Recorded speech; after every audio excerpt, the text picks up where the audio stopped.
Journey as a swimmer started when I was 3 years old.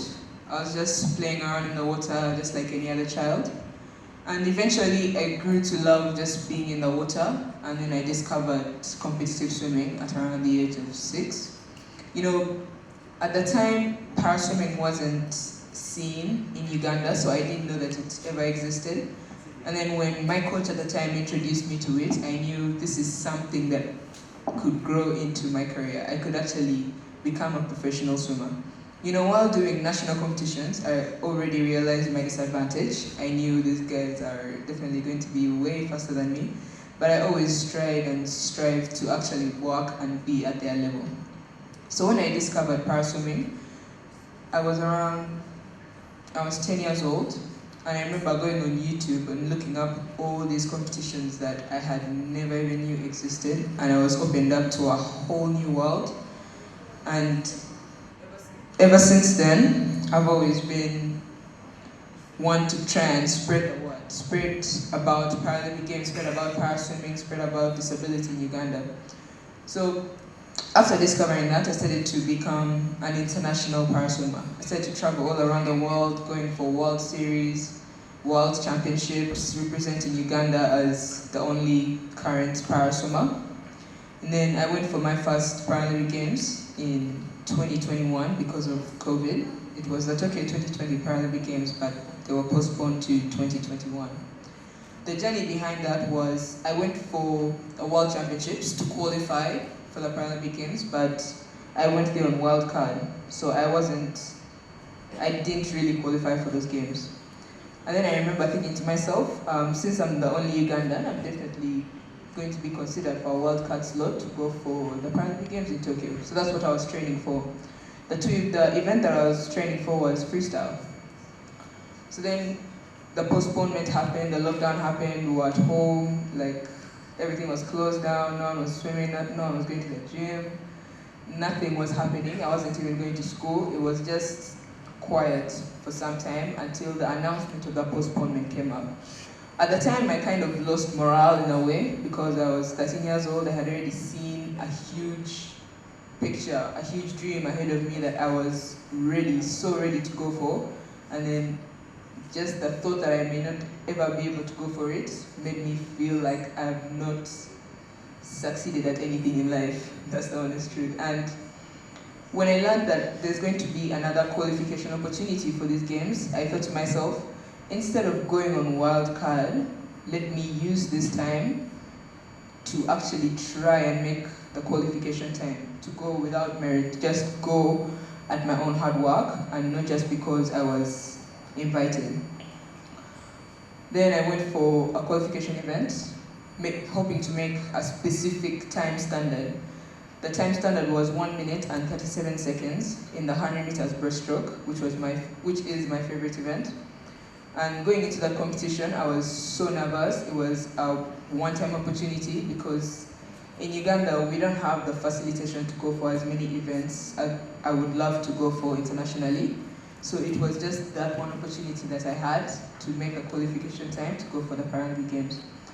I went into that race very, very nervous, but also very, very determined to do right, and I was able to beat the time by a whole second. So I was very, very excited because I was not just the first ever paraswimmer from Uganda to qualify for the Paralympic Games, but just a swimmer in general, first ever swimmer in Uganda to qualify without having to go on wild card. So that was already history made for Uganda, as well as history made for myself, because going into those games, I was the youngest athlete, not just swimmer, not just person there. I was the youngest athlete who was going to participate in those games. So that was a huge achievement. And I would say it took lots of hard work because at some point I felt demotivated because of the postponement of the games. But I also felt encouraged to work twice as hard to qualify. It was an interesting and fruitful journey because that moment led me to actually work towards the Paris 2024 Paralympic Games and achieve much, much more. Thank you very much, Husnah.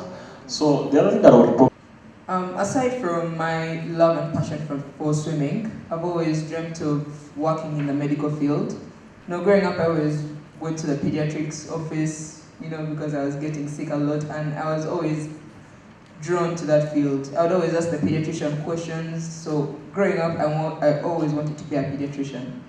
So that's always kept what has really kept me in school, because I want to achieve so much more. And the reason why I've always been drawn to medicine is because I've always wanted to know how I got my disability. I was born with it. I was born without right lower arm and only 3 complete fingers. So I've always wondered, from the stories my mom told me, how was it not detected, and how did no one find out until after I was born? So I've always wondered in my head, I could go to Google and find the answers, but then that still doesn't answer a lot of questions that I would find out just by learning directly and finding it out on my own. So yes, I love swimming so much. I've achieved so much from it, but I'm also very passionate about school. Even though sometimes it gets very tiring, because in the mornings I have training from 5 to 6:30, then I have school from 8 to 4, and then swimming again in the evening. It's very hard to find time to do homework after swimming because I'm mostly tired. I always try to make sure I find time to do both in almost equal amounts. School, of course, sometimes takes the higher level, but even swimming, depending on the time period, also goes high. Like earlier this year, I was training for the Paralympic Games. So at some point, swimming was up and then school was slightly lower, because the Paralympic Games were much sooner than my final exams. So as soon as the swimming part was cut off, I finished the Paralympic Games. It was time to put school all the way up here. So it's all about finding time for everything, figuring out a routine, and centering yourself to remember those goals and those achievements that you want to make while you're doing whatever you're doing. And of course, it only counts when you know what you want to do. When you want it so much, like you want it so badly, you're going to do whatever it takes to make it work. So if you find yourself not, like, you've lost morale to do something, you remember why you started it in the first place. For me, when I feel like I don't want to wake up in the morning at 4 to go swim, I'm thinking to myself, how much have I achieved just in the past 3 years that I've studied, in the past 5-6 years that I've competed internationally? How much have I achieved? Why did I start it in the first place? And how far am I willing to go to achieve even more? Even when it comes to school, when you feel like you're going to postpone your homework, think about how if you miss this particular point, or if you miss this particular grade from your homework, what if it affects your final results in the end and you don't go to that dream medical school that you want to go for, that dream business school? You just have to realize how deeply you love what you're doing, how much you want to do it, and how much you're willing to do it. Yeah. All right, thank you, Husnah. That's how we've always seen it. Most people see it as witchcraft or something within that line. So when it's particularly just a medical thing that can happen to any single person at any moment, at any time, with this awareness, it shows people that you need to be ready for any situation that comes up and adapt to it. Growing up, I was treated normally. I was treated like all my other siblings. I have 3 brothers, and my mom raised me to be independent. Even though there were some things I found difficult doing, I always found a way. I found my own way of doing it. It may have been longer, but it was my own way of doing it, and I was able to do it. In Uganda, most people with disabilities are denied opportunities, maybe in workplaces, in sports. So just by me coming out of my shadow and showing people that people with disabilities can be so much more than they are perceived to be, it kind of reminds people that there are people as well. For example, when I dive into a pool, and most people, I go to public pools every once in a while, not for training, but just for fun. I dive into the pool, and most of the time the lifeguard being on standby, worrying, what is this girl going to make it? Is this girl going to make it in the deep end?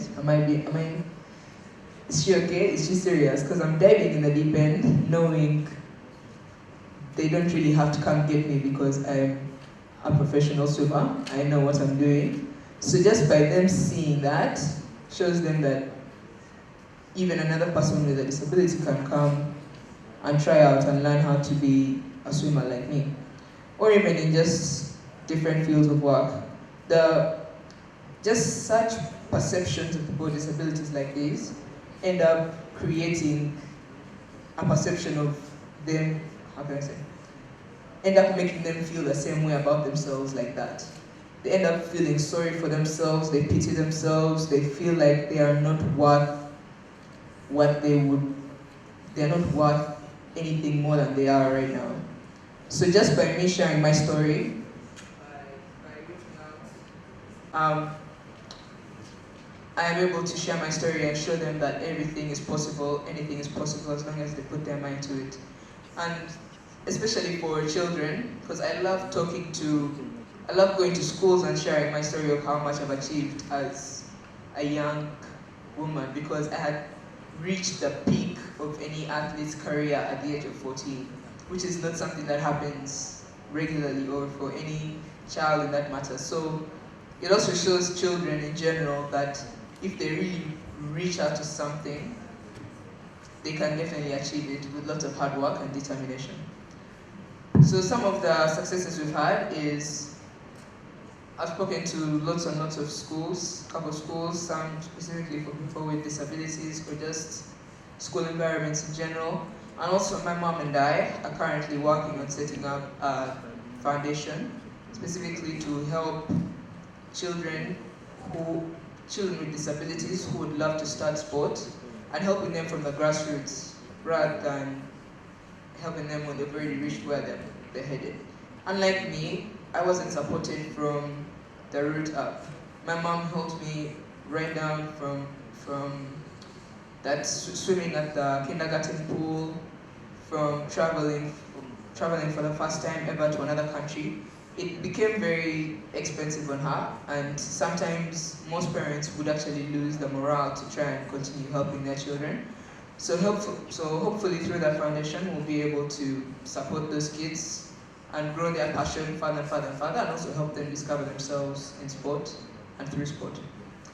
Some of the values we always try to induce are confidence, because when you are confident you're going to do something, you'll definitely be able to achieve it. Self-love, comfort in your own decisions, in your own self, and discipline most of all, because without discipline you cannot achieve a single thing.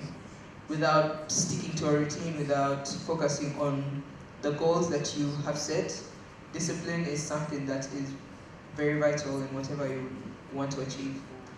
And also just passion. Yeah, because she could just decide not to wake up at 4 a.m. It's very possible. But she always makes sure she's ready for whenever I'm ready. And she's always there to pick me up whenever a race has gone bad. And she's always been someone I could always run to in terms of looking for advice, because to me she's also kind of a role model. In lots of the milestones that I've reached in my career, there have of course been lots of emails that have come through, lots of photos that have been needed, lots of other things that have been very, very useful. So she's always there to be the photographer, she's always there to be the driver, and she's always there to be the pick-me-up when I need it. On top of that, she has always been my #1 fan, and just knowing that I have her right by my side is amazing, because she could just quickly decide that she's not going to be a part of it anymore. And I'm very, very thankful to have her. And I remember just recently at the Paralympic Games, we were at the UNESCO headquarters in Paris, and I was being a torchbearer. I was a torchbearer for the Paralympic torch, and actually that's the uniform I'm wearing right now. And I remember just being there, and the only person I could really talk to was my mom. And even though I could not reach her, even when I was carrying the torch and I caught a glimpse of her, I would always smile to her first. And there's a picture of that. and I don't know if we can ever find it, but it's there, and it helped me realize how I've achieved so much and how I would not have been able to achieve it if my mom was not a part of my life. If my mom had just stopped driving me to the pool that one morning. You see, even just this morning, she was ready to drive me in the rain. Even when it was pouring heavy, she was ready to carry me in that car and bring me to the pool. So she's been a huge person in terms of influencing my career direction, and I'm very, very thankful for that. Very, very grateful. 27? Yeah, 27. Yeah. So hopefully a Paralympic medal. First ever Paralympic swimming medal for Uganda, so there's that. Still in medical school, university of course, and maybe a worldwide international platform for the foundation that I'm making with my mom. That's pretty cool. I hope we'll get at the moment was someone I discovered when I started scrolling through YouTube, going through all those videos of para-athletes, of para-swimmers, and I landed on an Irish swimmer called Ellen Keane. She has a very, very similar disability to mine, except she actually has a full palm, but the arm impairment is almost identical. So when I saw her, she was the person I was immediately drawn to. She currently has a gold medal. She got a gold medal in Tokyo, and she got a bronze medal in Rio. So she's a two-time Paralympic medalist.